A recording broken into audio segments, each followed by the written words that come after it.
নমস্কার বন্ধুরা, passion of সুস্মিতায় আপনাদের সকলকে স্বাগত জানাচ্ছি। আজকে আমি যে রেসিপিটা আপনাদের সঙ্গে শেয়ার করতে চলেছি সেটা হচ্ছে ঘুগনি চিকেন উইথ চিকেন কিমা।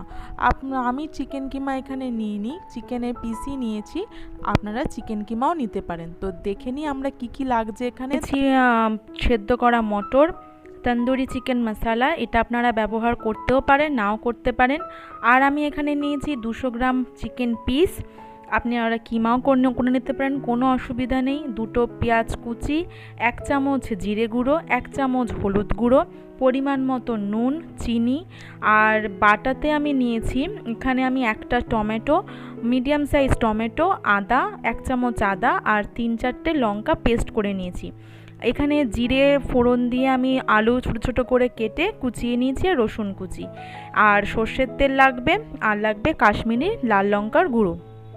আপনারা ঝালটা আপনাদের মতনই বাড়িয়ে কমিয়ে নেবেন। আর যদি আপনারা লাল লঙ্কার গুঁড়ো ব্যবহার করেন তাহলে কাশ্মীরি লঙ্কার গুঁড়ো ব্যবহার করার কোনো দরকার নেই।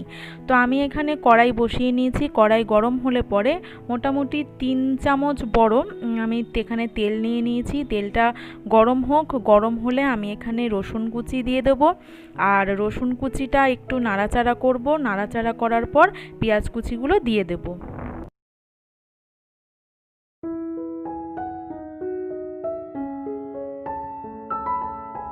তো আমি এবার এখানে নুন দিয়ে দেব পরিমাণ মতো, যাতে পেঁয়াজটা ভালোভাবে মজে যায় তাড়াতাড়ি।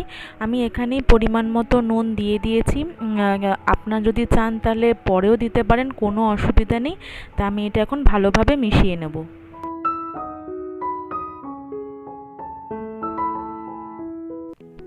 এবার এখানে দিয়ে দিতে হবে হলুদ আর জিরে গুঁড়ো, যেটা 1 চামচ করে আছে সেটা দিয়ে দিতে হবে। আর দিয়ে ভালোভাবে নাড়িয়ে নিতে হবে পেঁয়াজের মশলাটার সাথে। যা মানে একটু 2 থেকে 3 মিনিট নাড়ালেই হবে, এভাবে নাড়িয়ে নিতে হবে। আর এরপর আমি এখানে দিয়ে দেব কাশ্মীরি লাল লঙ্কার গুঁড়োটা।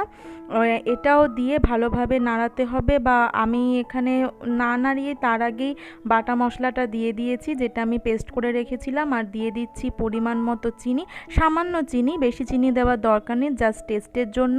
দিয়ে আমি এখানে ভালোভাবে নাড়িয়ে নেব। আর খানিকক্ষণ মশলাটা ভালোভাবে একটু কষিয়ে নিতে হবে, যাতে টমেটো আদার কাঁচা গন্ধটা কেটে যায়। কেটে গেলে আমি এখানে হাফ কাপ মতন জল দিয়ে দেব। জল দিয়ে আবার ভালোভাবে নাড়িয়ে দিয়ে এটাকে ফুটতে দেব, যতক্ষণ না টমেটোটা ভালোভাবে কষানো হয়ে যাচ্ছে, মজে যাচ্ছে, আর তার কাঁচা গন্ধটা চলে যাচ্ছে। তাই এখানে আমার কষানো হয়ে গেছে। দেখো বাইরে থেকে তেল ছেড়ে এসছে, তেলের মানে মশলা থেকে যে তেলটা ওপরে উঠে এসেছে। তো এবার আমি ভেজে রাখা আলুগুলো আর চিকেন পিসগুলো সব আমি এখানে একসাথে মিশিয়ে ভালোভাবে এটাকে মিশিয়ে নেব। কষাতে হবে ভালোভাবে। এখন মিনিমাম 5 থেকে 6 মিনিট আমি এখানে ভালোভাবে কষিয়ে নেব।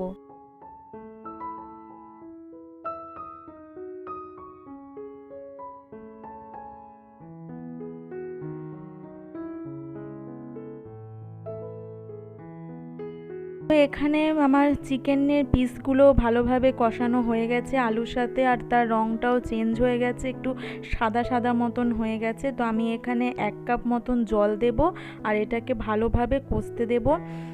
কষানো হয়ে যাওয়ার পর এখানে সেদ্ধ করে রাখা যে মটরটা সেটাও আমি দিয়ে এবার ফুটতে দিতে হবে, যাতে ভালোভাবে সব কিছু একসাথে মিশে যায়।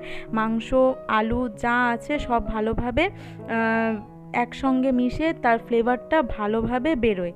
তো আমি এখানে সব কিছু মিশিয়ে দিয়েছি। এবার 5 থেকে 7 মিনিট মতন ভালোভাবে একটু নাড়িয়ে নেব। নাড়িয়ে নেওয়ার পর এটা ফুটতে দিতে হবে। আর আমি এখানে সবার শেষে দেব চিকেন তন্দুরি মশলা। এটা অপশনাল, আপনারা দিলে দিতেও পারেন, নাও দিতে পারেন, কোনো অসুবিধা। বা এর পরিবর্তে ম্যাগি মশলাও দিতে পারেন, জাস্ট ফর টেস্ট। এটা যার যার স্বাদ অনুযায়ী আপনারা ব্যবহার করতেও পারেন, নাও করতে পারেন। তো আমি এখানে দিয়ে দিয়েছি। এবার ভালোভাবে মিশিয়ে নিয়ে আমি এটাকে ফুটতে দেব। আর একটুখানি ঘন ঘন হতে হবে। তো দেখতেই পাচ্ছেন এখানে ঘুগনি উইথ চিকেন কিমা আমার একদম রেডি টু সার্ভ। এটা রুটি, পরোটা, লুচি যা কিছুর সঙ্গে খাওয়া যেতেই পারে। আর এটা টিফিনে হোক বা রাত্রে ডিনারে হোক একদম জমে যাবে কাঁচা পেঁয়াজের সাথে বা স্যালাডের সাথে। অসাধারণ একটা ডিশ, আপনারা অবশ্যই এটা বাড়িতে ট্রাই করুন। আর আশা করছি আপনাদের রেসিপিটা খুবই ভালো লাগবে। ভালো লাগলে অবশ্যই জানাবেন, আর লাইক শেয়ার কমেন্ট অবশ্যই করবেন, সাবস্ক্রাইব